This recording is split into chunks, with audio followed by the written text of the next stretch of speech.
Olá, gente querida, a paz do Senhor Jesus. Este amigo que vos fala, Pastor Sérgio. Estamos de volta, desta feita, para trazer a você, a sua família, a sua vida e tantos quantos estarão ouvindo esta palavra breve para abençoar a sua vida. Nós vamos orar a princípio. Tudo começa bem quando começa com oração. Já orou hoje? Você já se dirigiu a Deus uma palavra de oração? Então, se não, chegou a sua hora, o seu momento. Pare o que você estiver fazendo, é claro, discretamente, né? Se você estiver trabalhando ou dirigindo, faça isso com sabedoria e vamos falar com Deus. Pai bendito, te louvamos pela bênção de poder estar aqui nesta hora e desta feita para falar com o Senhor. E também com o desejo imenso de ouvir a Tua voz. Ó nosso Deus, eu oro em favor desta pessoa que estará ouvindo essa Tua palavra. Que haja mudanças, que essa palavra sirva de alento, de direção, de graça para essa vida. Assim eu te peço, assim te agradeço em nome e para a glória do Senhor Jesus. Você que crê, diga amém.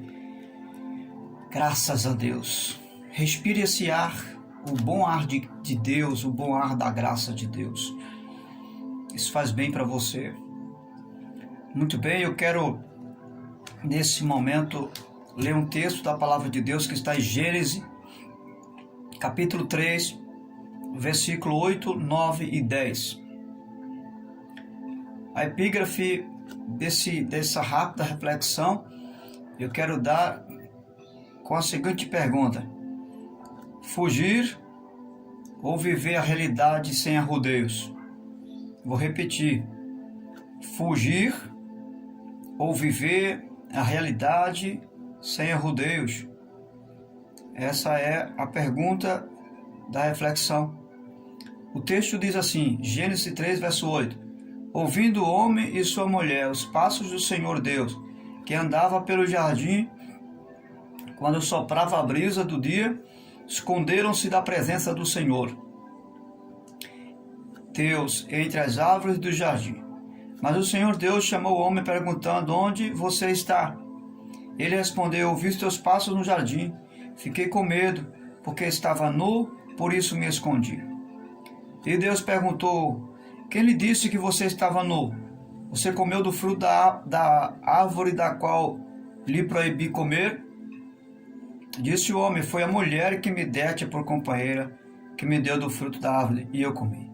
O Senhor perguntou então à mulher: que foi que você fez? Respondeu a mulher: a serpente me enganou e eu comi. Então, até aqui nós vamos estar embasados nessa reflexão.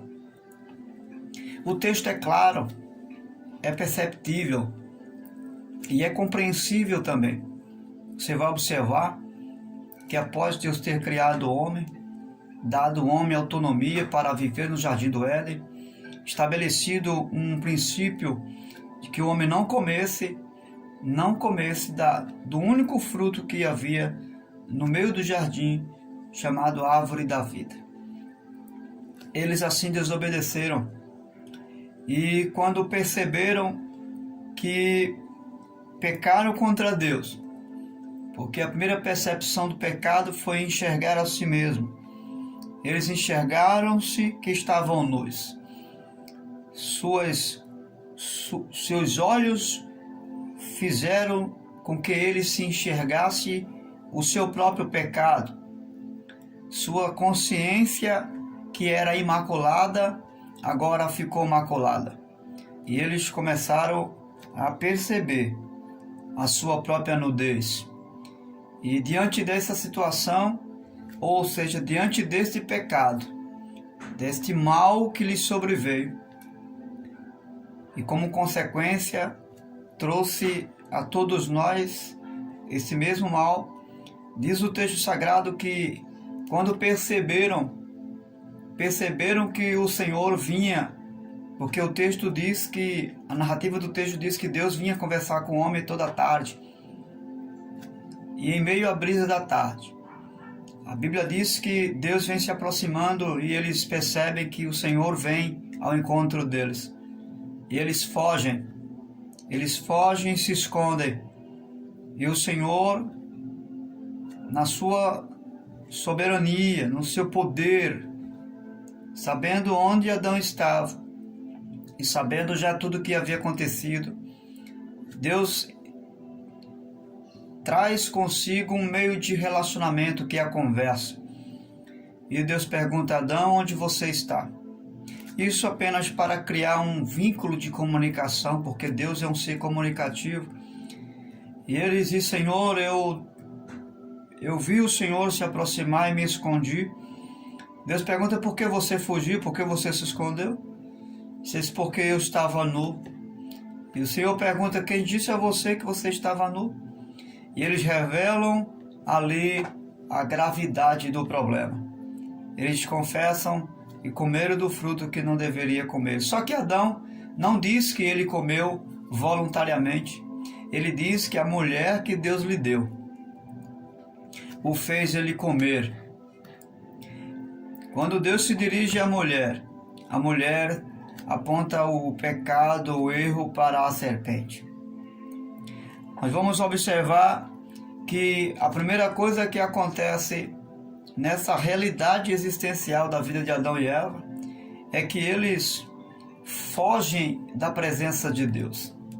Eles fogem porque eles percebem que existe um problema com eles, e é o problema do pecado. O problema do pecado, de um mal que lhes sobreveio e que agora está frustrando a mente e o coração deles. E este mal, este pecado, este erro que eles cometeram consigo mesmo, eles não cometeram o pecado contra mais ninguém, não foi contra uma outra pessoa, não, foi contra eles mesmos. Escute, todo pecado que nós cometemos é contra a nossa própria vida. Existem duas direções onde o pecado gera uma inflamação. A primeira direção que leva o pecado é a nós mesmos, porque o pecado ele traz prejuízo e problemas para mim e para você, e problemas eternos. E a outra direção pelo qual o pecado toma uma direção é a pessoa de Deus que nos criou. Porque quando pecamos, nós inflamamos a santidade de Deus, ou seja, nós ofendemos a santidade e a justiça de Deus. Por isso que quando Jesus morre pelos nossos pecados, ele não paga o preço de um resgate a outro a não ser ao próprio Deus, porque foi e é a ele que os nossos pecados inflamam. É a santidade de Deus que os nossos pecados vai de encontro. Por isso que Jesus paga os nossos pecados a Deus e a mais ninguém. Porque é a ele que nós somos devedor por causa dos nossos pecados. Escute, quem sabe essa situação é a minha, é a sua em algumas situações da vida.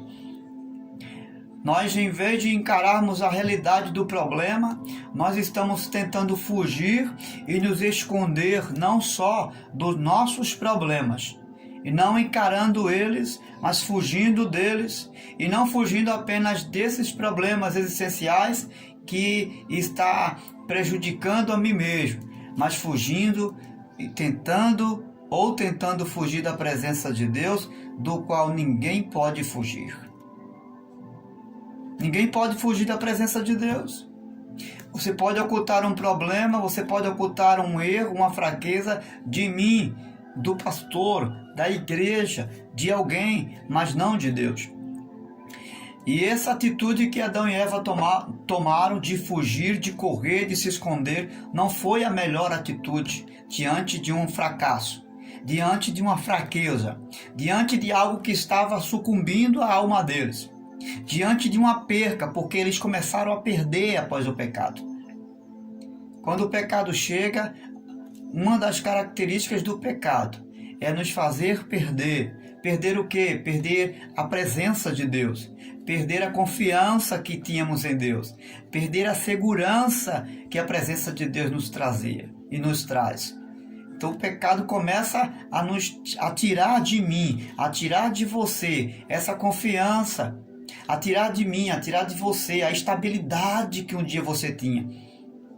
Veja que eles se encontravam com Deus toda a tarde e eles não precisavam sair se escondendo, mas quando Deus vem e eles se encontram em pecado, vivendo uma fraqueza nas suas almas, eles fogem do lugar onde Deus havia colocado eles.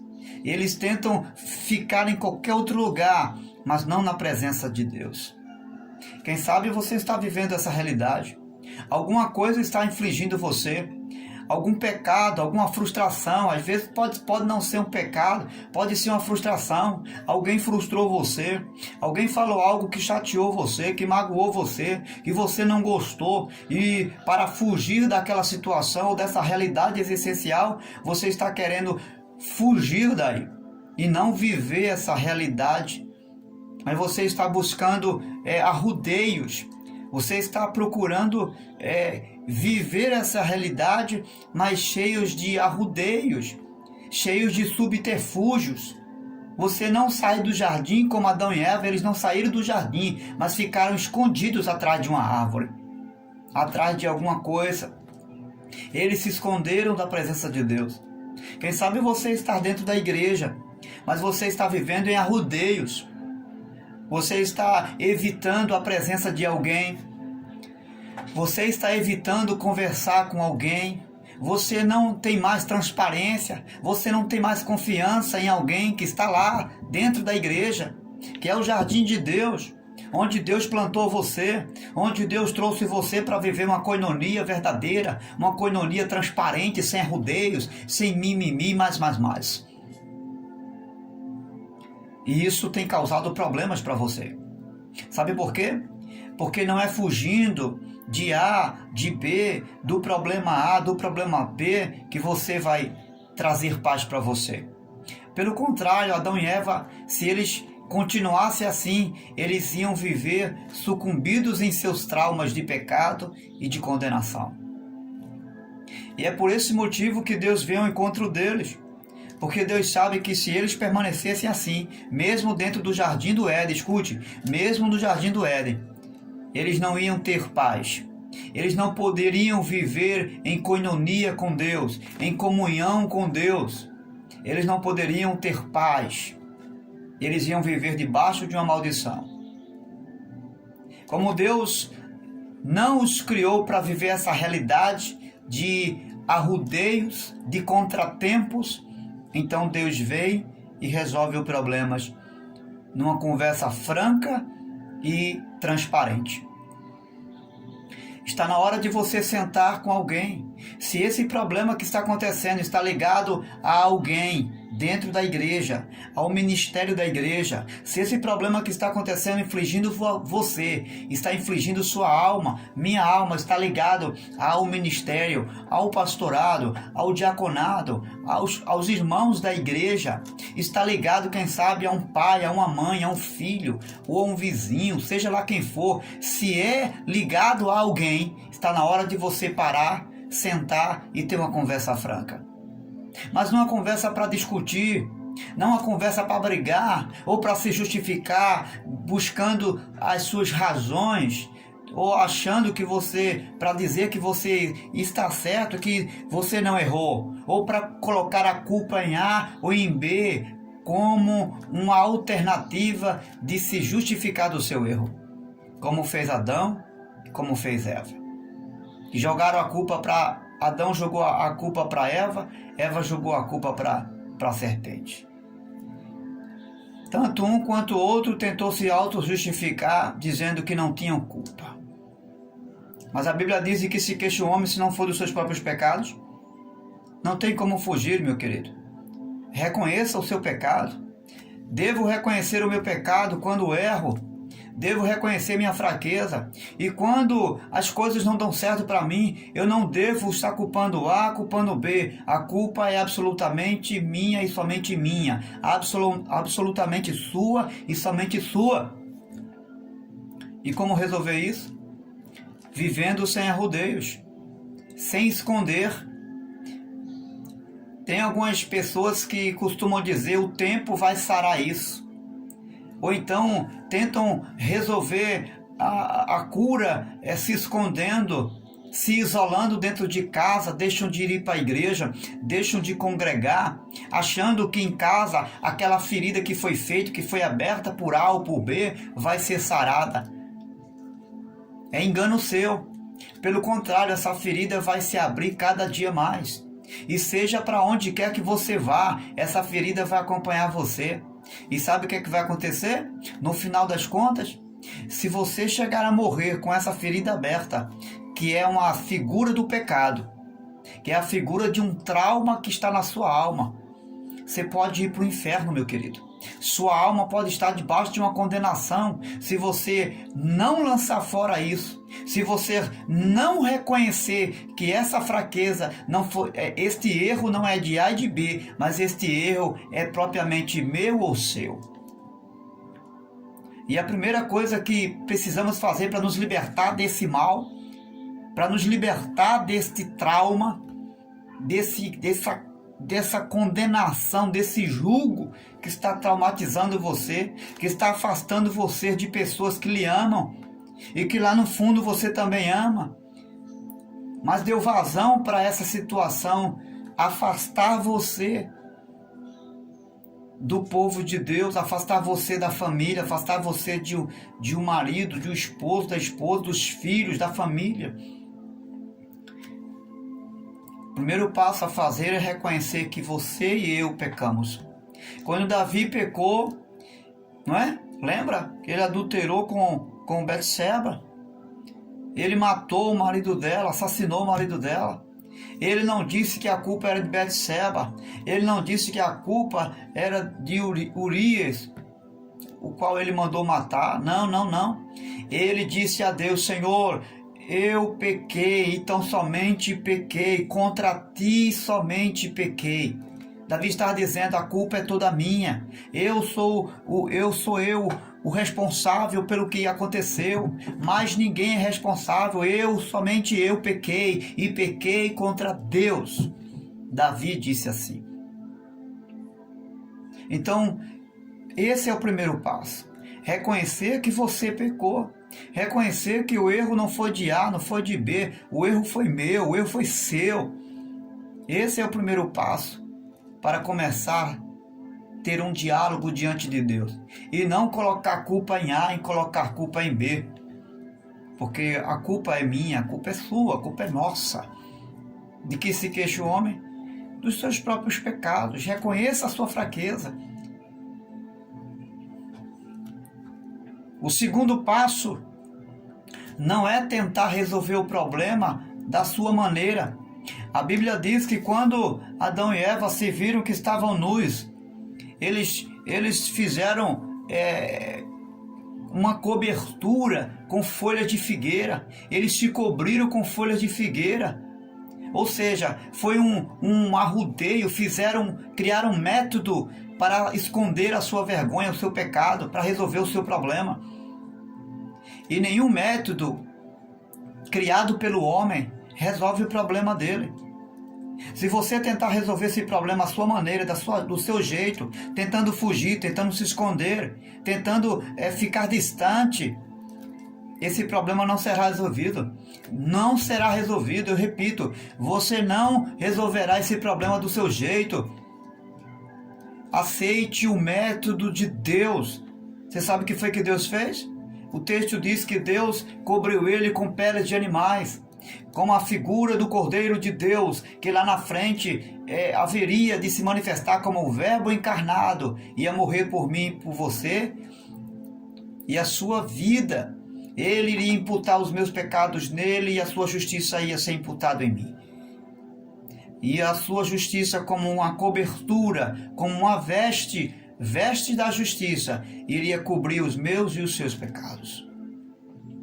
Aceite o método de Deus, que é Jesus Cristo.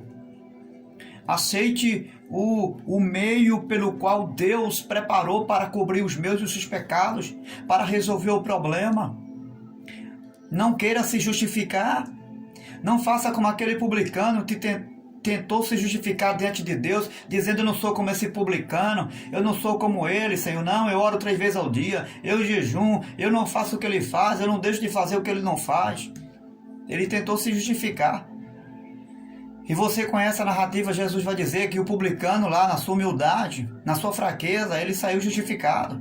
Porque ele disse: Deus, tenha misericórdia de mim, que sou um miserável pecador. Reconheça que o erro foi seu, que você é um pecador. Não queira se justificar tentando dizer que você aqui está certo. Não, não, não. Foge desse. Sai daí. Não tenta criar esse método de justificação, porque não vai levar você à salvação. Não vai ajudar você. Permita que Cristo justifique você. E eles criaram esse método, mas não funcionou. Aceita o método de Deus para resolver esse problema e viver uma realidade. Qual é a sua realidade? Aceite que você errou.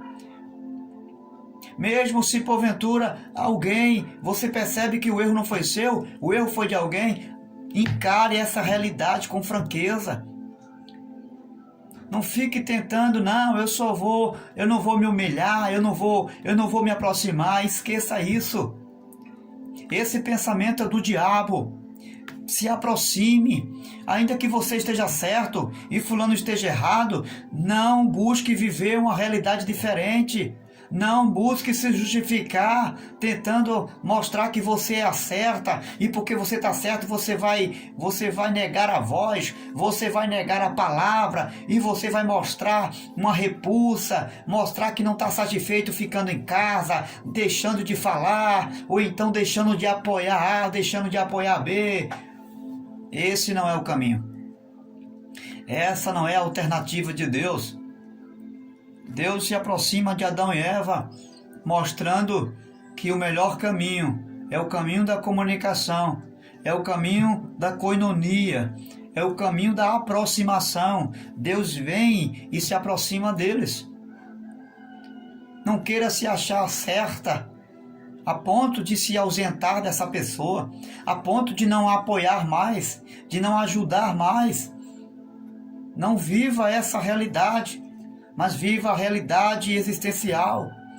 Não haverá tempo nenhum que esses desafios não aconteça. Enquanto você e eu estivermos aqui, vai haver situações assim. E toda vez que surgir uma situação semelhante, que infligir sua vida, que trazer problemas e prejuízos para você, traumas à sua mente, que levar você a uma decepção, todas as vezes, essas coisas vão levar você a viver um trauma dentro de si e vai levar você sempre a fugir da realidade que você deve viver.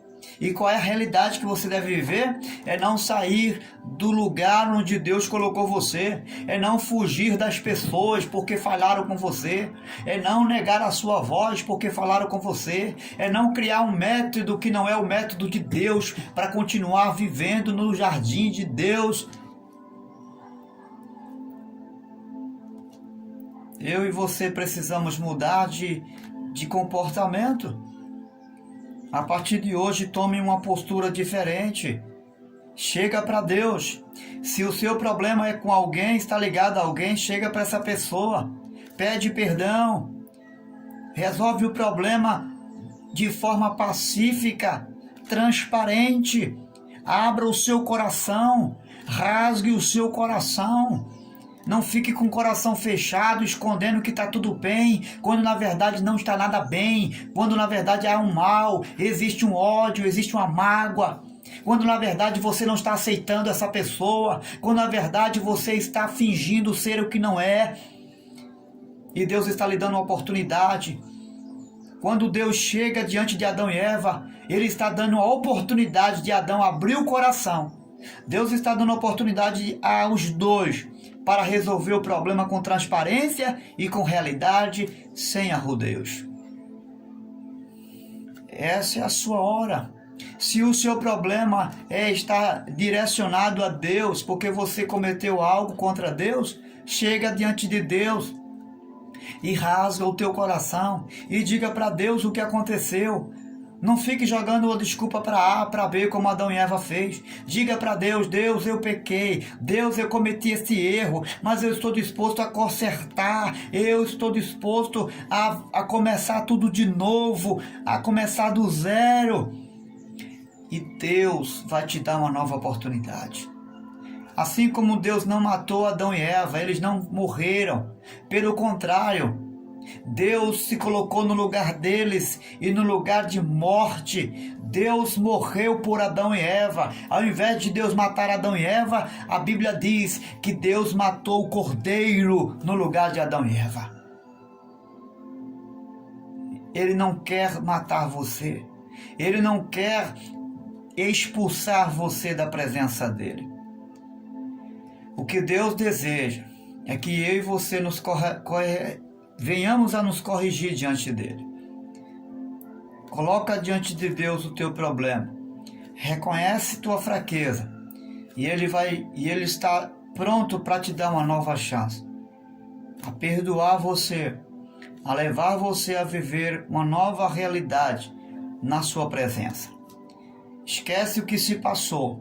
Começa a viver o novo de Deus para você. Deus não chegou para Adão e Eva para condená-los, não. Pelo contrário, Deus os disciplinou, porque todo aquele que cria também disciplina. Todo aquele que cria coloca regras e princípios de vida. E como um Deus justo, Deus não poderia deixar de disciplinar Adão, tampouco a Eva. E essa disciplina de melhorar, de voltar atrás, de reconhecer sua fraqueza e a minha, faz parte de um novo recomeço. Faz parte de uma nova história com Deus. Não sem Deus, porque Deus não deixou Adão e Eva. Você vai ver que a graça de Deus continuou com Adão e Eva. Embora foi uma graça comum, mas eles estavam recebendo a graça da vida e de uma vida contínua. Deus estava provendo todas as suas necessidades. Deus não lhes abandonou. Deus lhes proveu todos os recursos que precisavam para viver. E viver na sua presença. Deus te abençoe. E se for preciso recomeçar, recomece. Não fugindo, não se escondendo. E não deixe dar tempo para resolver problemas, sejam eles que estejam direcionados a alguém ou a pessoa de Deus. Resolva este problema hoje, agora, antes que o sol se ponha, e comece uma nova vida, uma vida na presença de Deus, não debaixo de uma maldição e nem condenação, mas debaixo da graça e de uma graça oportuna, que é de viver na presença de Deus, consertando aquilo que deu errado, consertando aquilo que não acertaram, corrigindo os erros, não dando continuidade aos erros, mas começando do zero, voltando atrás, revendo aonde foi que errou, para começar de novo, e começar de novo na presença de Deus. Deus é o Deus do novo. Deus é o Deus que está pronto para recomeçar e recomeçar tudo de novo com você. Deus te abençoe. Deus te dê graça e te dê uma nova oportunidade. Em nome do Senhor Jesus.